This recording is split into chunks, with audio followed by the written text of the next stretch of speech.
Good morning, everyone. Today, I welcome you all in today's session as we have finished our four chapters, that is, matter around us, force and laws of motion, and that is our biology chapter, that is, fundamental units of life, that is, cell. Now, in today's session, we will start our new chapter, that is, of chemistry, that is matter around us pure? The chapter name is matter around us pure? Okay, so first, what do you mean by pure substance, what are impure substance, and all these things? To begin with our topic, first see what are metals and what are non-met basically what it starts with. First what is mixtures the basically हम एक table देख रहे हैं, यहाँ पे आपको screen पे एक टेबल फ्लैश हो रही है. Please just only draw this table, don't write anything that mixtures the impure substance.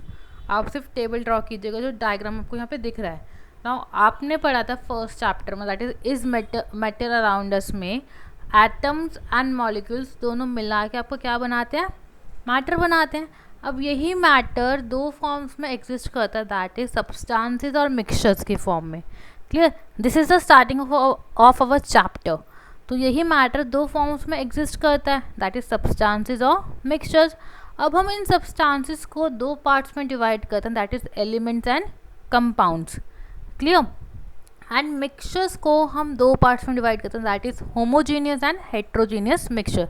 So we will start our topic with what are elements, and before that we will see what are pure and impure substances. Now just start our topic. We daily consume, now you will write from this that what are pure and impure substances after drawing the chart which was seen before. Now the first one, अगर हम we daily consume a number of things such as milk, butter, sugar, water, common salt, juice, etc. हम ये सब कुछ देखते हैं. Fine, तो हमारे अकॉर्डिंग हमें कैसे पता होगा कि ये सब चीज़ें प्योर हैं या इम्प्योर हैं? अगर हम जनरल टर्म्स की बात करें, if we talk about our general terms, हमारे लिए प्योर क्या है? जिसमें कोई भी डर्टी मटेरियल अवेलेबल ना हो, प्रेजेंट ना हो. बट अगर हम साइंटिस्ट की टर्म में देखें तो इन साइंटिस्ट के अकॉर्डिंग प्योर का मतलब होता है जब उसमें सिर्फ एक ही मैटर हो, मीन्स एक ही पार्टिकल प्रेजेंट हो. क्लियर, फॉर एग्जांपल अगर मैं जूस की बात करूँ, जूस में बहुत सारी चीज़ें प्रेजेंट हैं, तो साइंटिस्ट के अकॉर्डिंग वो इम्प्योर है, वो प्योर नहीं है. क्लियर है. बट अगर मैं सोडियम की बात करूँ, जैसे हमने सोडियम की बात की थी, सोडियम मेटल था हमारा, हम अगर सोडियम की बात करते हैं, सोडियम क्या है साइंटिस्ट के अकॉर्डिंग? प्योर है, क्योंकि उसमें सिर्फ सोडियम है. So what are pure substances? A pure substance may be defined as one which is made up of only one kind of particles. Pure substance का मतलब क्या है? कि जो सिर्फ एक ही काइंड ऑफ पार्टिकल से बना हो, आइदर एटम्स और molecules. So a pure substance based on the nature of the constituent particles. जो प्योर सब्सटेंस की हम बात करते हैं, या तो उसमें एलिमेंट्स आएंगे या फिर कंपाउंड्स आएंगे. So what are elements? What are elements? A pure substance which is made up of only one kind of atom.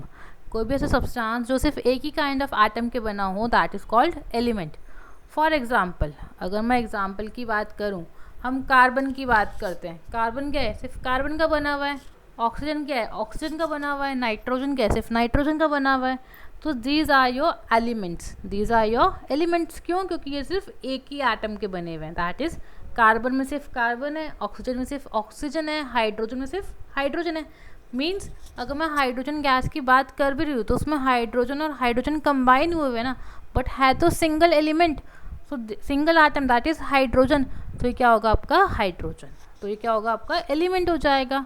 सो आप डायग्राम में देखिए, यहाँ पे आयरन आयरन कंबाइन हुए हैं, तो ये क्या है? आयरन आइटम्स हैं, तो ये क्या है? आपका एलिमेंट है. सेकंड पार्ट में आपको कॉपर कॉपर कंबाइन हुए हैं, बट है तो एक्चुअली में कॉपर ही ना सिर्फ. So these are your elements. Clear है. So next we will see what are compounds. हम कह रहे हैं कि हमारे पास प्योर सब्सटेंसेस में एलिमेंट्स और कंपाउंड्स आते हैं. सो कंपाउंड क्या होता है? कंपाउंड का मतलब क्या होता है? कोई भी ऐसा प्योर सब्सटेंस जिसमें एक ही काइंड का मॉलिक्यूल हो, बट उनकी प्रपोर्शन फिक्स्ड होती है. क्लियर है. That is for example substances such as water. Water का फॉर्मूला क्या होता है? H2O. क्लास यहाँ पे लिखा है a pure substance which is made up of only one kind of molecule. Why it is molecule? Molecule क्यों लिखा है यहाँ पे? बिकॉज अगर हम एलिमेंट की बात करते तो एलिमेंट सिर्फ हाइड्रोजन होता, ठीक, सिंगल एटम होता. बट मॉलिक्यूल का मतलब होता है कि दो या दो से ज़्यादा एटम्स या एलिमेंट्स आपस में कंबाइन किए गए हैं. दो या दो से ज़्यादा एलिमेंट्स या एटम्स आपस में कंबाइन किए गए हैं तो वो क्या दे रहे हैं आपको? कंपाउंड. एंड कंपाउंड में आपकी प्रोपोर्शन हमेशा फिक्स्ड रहती है. क्या रहती है? हमेशा फिक्स्ड रहती है. फॉर एग्जाम्पल यहाँ पे सबसे पहला एग्जाम्पल आपको वाटर का दिया हुआ है, ठीक है. वाटर का फॉर्मूला क्या होता है? H2O. दैट मीन्स ये एक मॉलिक्यूल भी है. क्यों है मॉलिक्यूल? क्योंकि यहाँ पे हाइड्रोजन और ऑक्सीजन दोनों ही हैं, ठीक. बट ये हाइड्रोजन और ऑक्सीजन कंबाइन किए गए हैं तो कंबाइन क्या बना? एक मॉलिक्यूल. किसका? वाटर का. अब Y it is a compound? अब ये कंपाउंड क्यों है? बिकॉज कंपाउंड की प्रॉपर्टी होती है कि इसमें जितने भी एलिमेंट्स होंगे उनकी प्रपोर्शन मतलब उनकी रेशियो फिक्स्ड होगी. लाइक H2O में क्या है? दो हाइड्रोजन कंबाइन करें किसके साथ? एक ऑक्सीजन के साथ. So it is known as H2O. That means आप कहीं पे भी वाटर का फॉर्मूला पढ़ोगे तो आपको हमेशा H2O ही दिखाई देगा. ये नहीं कि अगर आप सी वाटर की बात करते हो तो वहाँ पे H2O का फॉर्मूला मीन्स सी वाटर का फॉर्मूला चेंज हो जाएगा. नहीं, वाटर का फॉर्मूला हर जगह सेम रहेगा. अब मैं हाइड्रोजन क्लोराइड की बात करूँ, hydrogen chloride is HCl. Fine. मैं जहाँ पे भी जाऊँगी हाइड्रोजन क्लोराइड आपको हमेशा HCl ही दिखेगा, कुछ और नहीं दिखेगा. अब मैं डाइल्यूट की बात करूँ या कंसनट्रेटेड की बात करूँ, बट हमेशा हाइड्रोजन क्लोराइड हमेशा HCl ही दिखेगा. क्लियर है? Now next is water. अब हमने प्योर पढ़ लिया, हमने इम्प्योर सब्सटेंसेस पढ़ लिया. So what is the difference between pure and impure substances? A pure substance has a fixed composition fixed है. that is a pure substance contains two or more elements combined together in a fixed proportion by mass. यहाँ पे जो line लिखी है ना, that is combined together in a fixed proportion by mass. that means ये यहाँ पे compound की बात कर रहा है. क्लियर है? एंड इम्प्योर सब्सटेंस में कंपोजिशन चेंज हो सकती हैं. फॉर एग्जांपल मैं अगर water and salt and sand ले रही हूँ तो वो क्या आपका इम्प्योर सब्सटेंस है. Clear? Next is pure substance का एक fixed melting and boiling point होता है, इम्प्योर का नहीं होता. फॉर एग्जांपल वाटर है, वाटर यहाँ पे कंपाउंड है, इसकी कंपोजिशन हर जगह सेम रहेगी. क्लियर है? क्योंकि यहाँ पे हर जगह H2O का फॉर्मूला सेम है एंड सेम पार्टिकल से बनेगा. बट अगर मैं शुगर सॉल्यूशन की बात करूँ, मिल्क की बात करूँ, एयर की बात करूँ, वहाँ पे बहुत सारे सब्सटेंसेस मिक्स हुए हुए हैं. So that's why it is an impure substance. Clear? I hope you got what are pure and impure substance. Now we will do what are the classification of elements. Just a brief introduction of what are elements. Now an element is a pure substance which is made up of one kind of atom only. Element क्या एक pure substance है.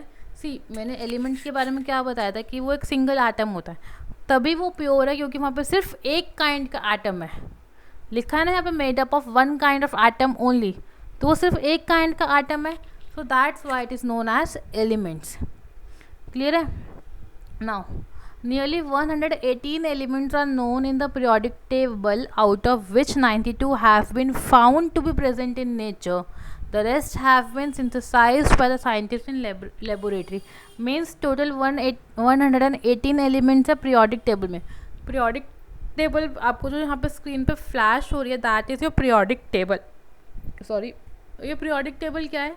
आपको ये बताती है कौन सा element क्या है, मेटल है, नॉन मेटल है या मेटलॉइड है. क्लियर है?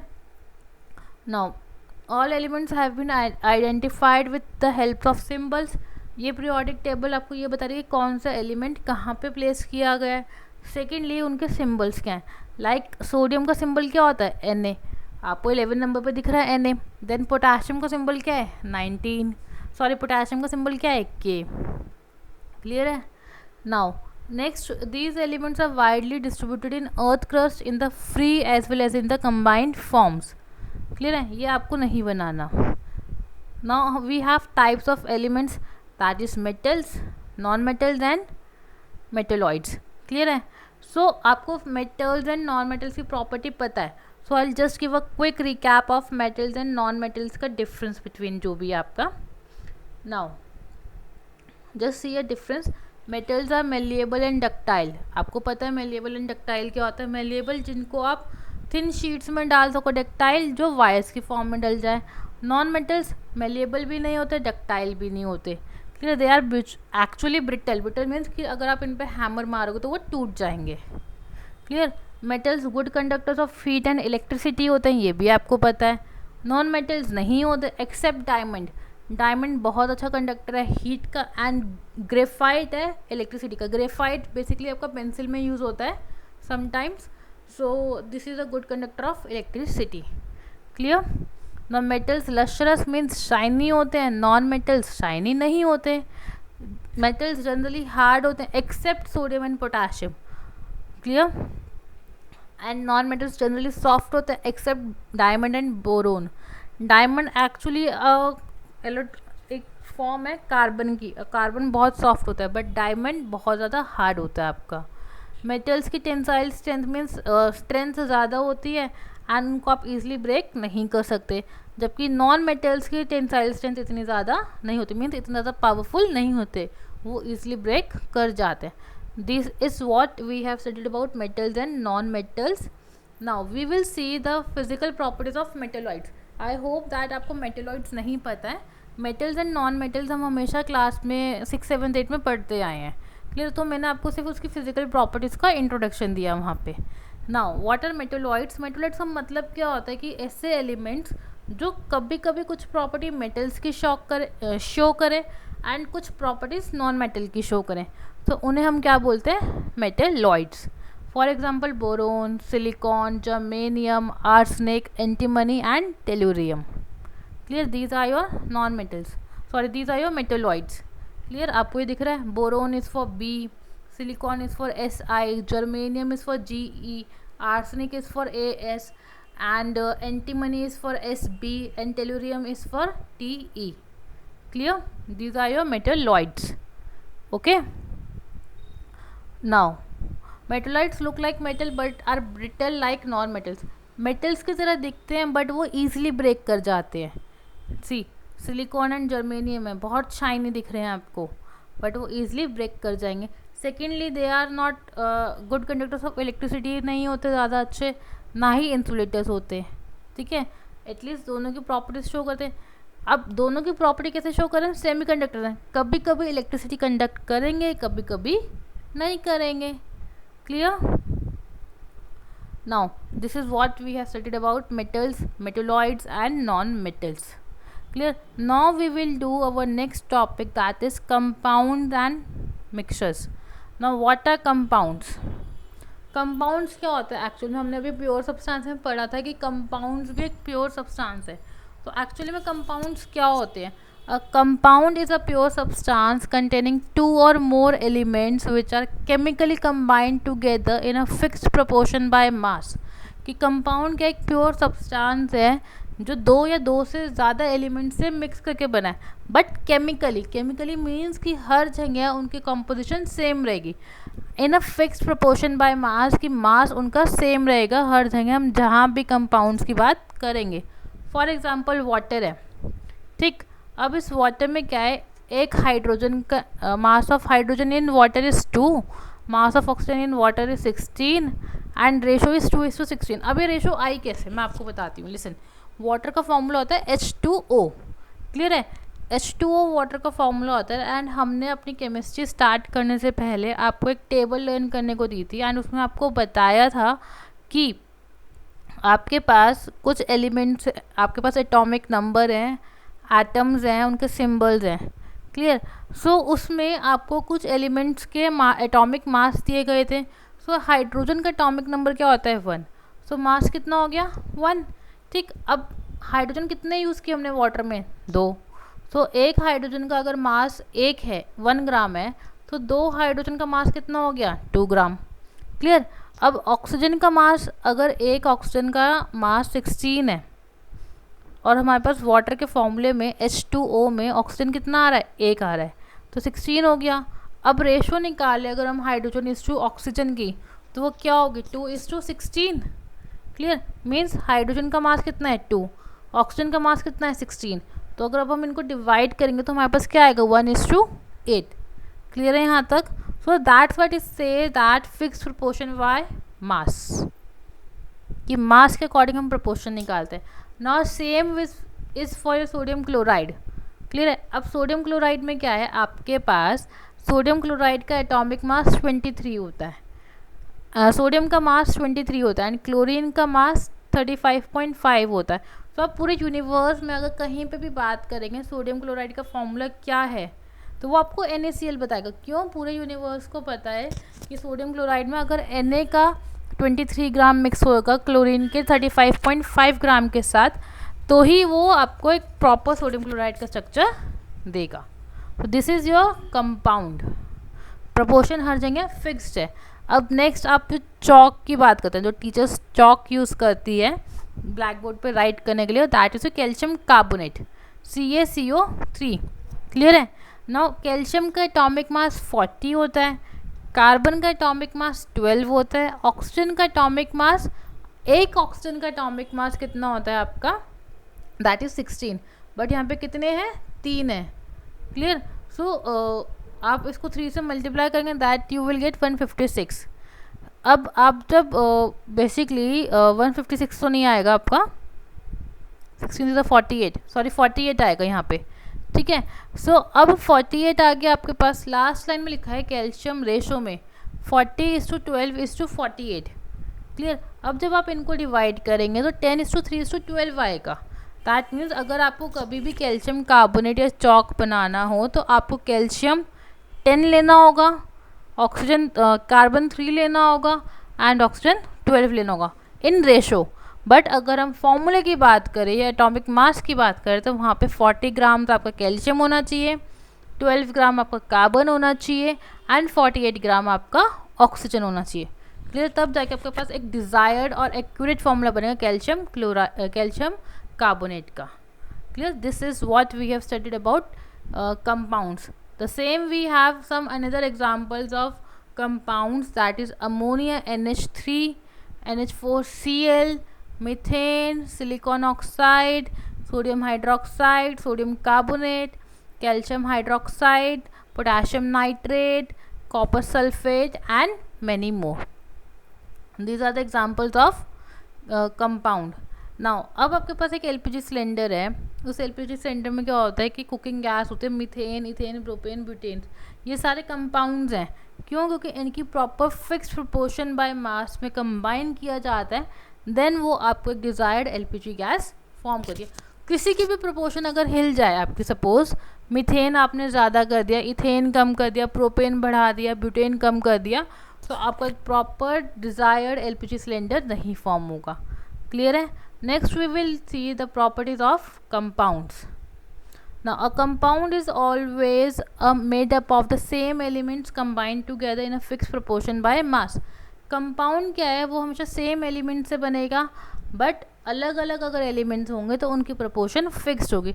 लाइक कार्बन डाइऑक्साइड है. कार्बन डाइऑक्साइड के 2 मेथड्स हैं प्रिपेयर करने के, सच एज आप कोक को बर्न करो एयर के अंदर. ठीक, आपने कोक को बर्न किया एयर में, देन आपने कॉक लगाई, कॉक लगाने के बाद उसको हीट किया, हीट करने के बाद क्या होगा, वहाँ पे CO2 गैस निकलेगी. अब जब CO2 गैस निकलेगी तो क्या होगा, वो क्या बता रहा है कि आपके पास कार्बन डाइऑक्साइड गैस फॉर्म हो गई है. सो आप क्या देखेंगे, यहाँ पे साइड में लाइम वाटर रखा हुआ है. क्लियर है. अभी लाइम वाटर के पास हमने एक ट्यूब पास कराई है, दोनों कॉक्स में एक डिलीवरी ट्यूब पास कराई है. अब एक्चुअली में क्या हो रहा है, जब हम कोक को बर्न कर रहे हैं, बर्न करने के बाद उसमें कुछ गैस राइज हो रही है, आपको दिख रही होगी वीडियो में. तो जो गैस राइज हो रही है वो अल्टीमेटली लाइम वाटर में पास की गई. लाइम वाटर पहले बिल्कुल क्लियर सॉल्यूशन था बट अब वो मिल्की में हो गया, मतलब मिल्क जैसी अपीयरेंस दे रहा है. तो ये मिल्की अपीयरेंस क्या इंडिकेट करता है कि आपके पास कार्बन डाइऑक्साइड गैस फॉर्म हो गई थी, क्योंकि वो carbon dioxide gas lime water के साथ रिएक्ट कर गया है. Clear. Now this is what we have studied about the activity.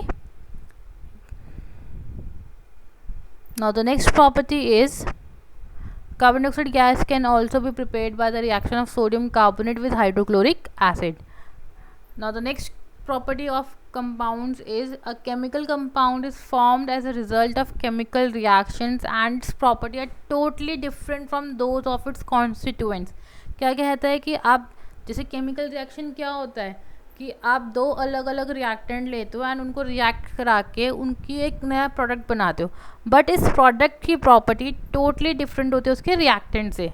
ठीक सेम इज योर कंपाउंड की जो आपने अलग अलग रिएक्टेंट्स लिए हैं उसकी प्रॉपर्टी टोटली डिफरेंट होगी जो कंपाउंड फॉर्म होके आया है. फॉर एग्जांपल हम वाटर की बात करते हैं. यहाँ पे वाटर किससे मिलके बना है? हाइड्रोजन और ऑक्सीजन से मिलके बना है. ठीक, अब जब इस वाटर हाइड्रोजन और ऑक्सीजन से मिलके बना, हाइड्रोजन भी गैस है ऑक्सीजन भी गैस है, बट ये जब दोनों रिएक्ट करते हैं इलेक्ट्रिसिटी पास की जाती है यहाँ से, तो क्या होता है अल्टीमेटली आपका वाटर फॉर्म होता है. एंड इस वाटर की प्रॉपर्टी होती है कि ये बेसिकली लिक्विड फॉर्म में होता है. This is the first difference. Second is कि हाइड्रोजन की प्रॉपर्टी क्या होती है? हाइड्रोजन बहुत ज़्यादा रिएक्टिव होता है. ठीक, एंड ऑक्सीजन क्या करता है? बर्निंग में सपोर्ट करता है. बट वाटर क्या है एक्चुअल में? वाटर क्या है? वाटर ना ही तो रिएक्टिव है और ना ही बर्निंग को सपोर्ट करता है. तो टोटली डिफरेंट प्रोडक्ट प्रॉपर्टीज़ हो गई यहाँ पे. The next is a compound can not be separated into its constituent bye simple physical means आपका जो कंपाउंड बना है आप उसे डायरेक्टली फिजिकल मेथड मीन्स छान के उबाल के उसे अलग नहीं कर सकते. लाइक मैं वाटर की बात करती हूँ. अभी हमने वाटर को जब बनाया था तो हमने हाइड्रोजन और ऑक्सीजन लिया था. ठीक है, जब हमने हाइड्रोजन और ऑक्सीजन से इलेक्ट्रिसिटी पास कराई थी तो उसमें क्या था आपका? उस हाइड्रोजन और ऑक्सीजन की प्रॉपर्टी टोटली डिफरेंट थी वाटर से. ठीक, वो इलेक्ट्रिसिटी पास होने से बना था. अब अगर मैं वाटर को सिंपली बॉईल कर दूँ तो क्या वो हाइड्रोजन और ऑक्सीजन में ब्रेक होगा? नहीं, वो तो सिर्फ वाटर वेपर में कन्वर्ट होगा.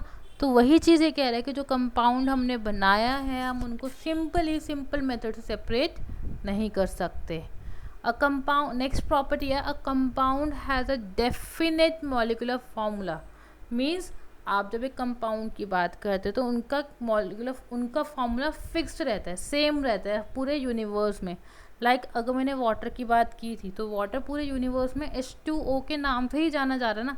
सो H2O is a molecular formula of water. ठीक है, अब H2O क्या है? आपका कंपाउंड है.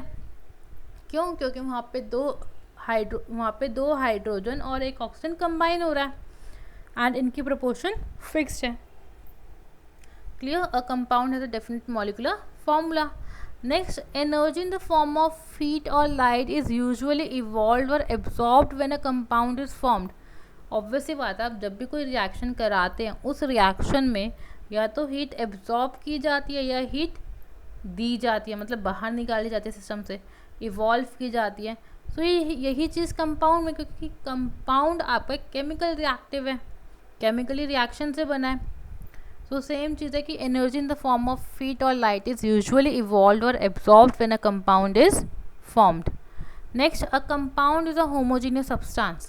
Now, why it is a homogeneous substance? Homogeneous means ऐसा substance जिसके अंदर आप properties बिल्कुल भी अलग नहीं कर सकते.